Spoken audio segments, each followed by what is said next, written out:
Hey everyone, Dr. Taylor Levine from Unruh Spine Center here at SchlickArt Studios, where today I'm going to show you a few examples of how to do some foam rolling pretty much in our whole posterior chain. So I highly suggest that first, if you don't have one of these, you get one.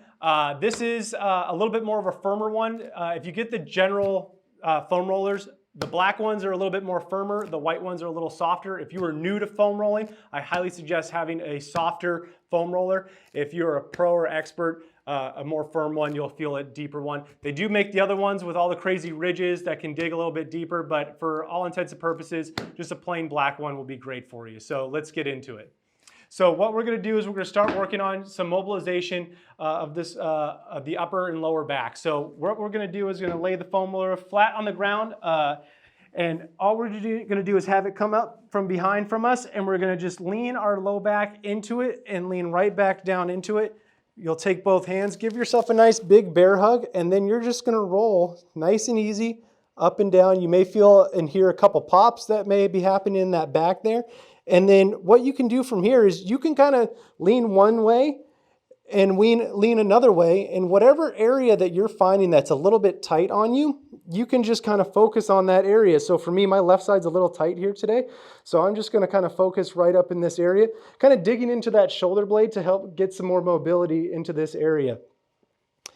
Now, once we're done foam rolling our upper and lower back here, we can sit on up and we can take this foam roller here. I suggest starting with it underneath your legs. You're going to kind of come up onto it and you're going to sit onto it. I'm going to show you on my left side here.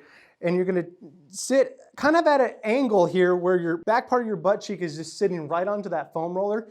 You're going to take your left leg for me, and I'm going to kick it over my right leg. And then from here, we're just going to roll up and down onto that glute area and that piriformis to help stretch and open that up a little bit more. For some people, this may feel really tender, so again, just take it as what you need. I highly suggest when you are foam rolling that you're doing either a few passes or you can do it up to 30 seconds of rolling in those areas. So this is what it looks like to kind of foam roll your glute and piriformis. Next, what we'll do is we'll kick this foam roller out a little bit more, and we're going to foam roll our hamstrings. So from there, we'll start with it at the base of our knee. Try not to get it underneath the knee, but right at the base.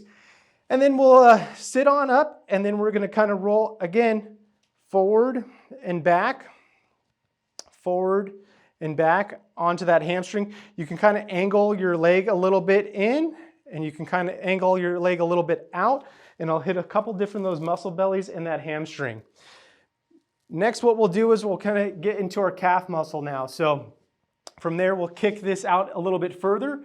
We'll start the foam roller below the knee, and then again, we'll lift ourselves up a little bit, and then we're gonna roll forward and roll backward.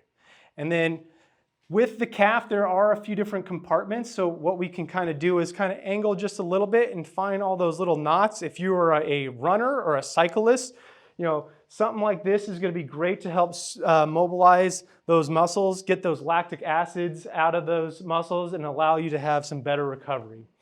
So these are just an example of a few different foam rolling exercises that you can do for the posterior chain. And again, I'm Dr. Taylor Levine from Unruh Spine Center. If you're in office and you have any questions about how to perform any of these, feel free to ask, and we'll talk again soon.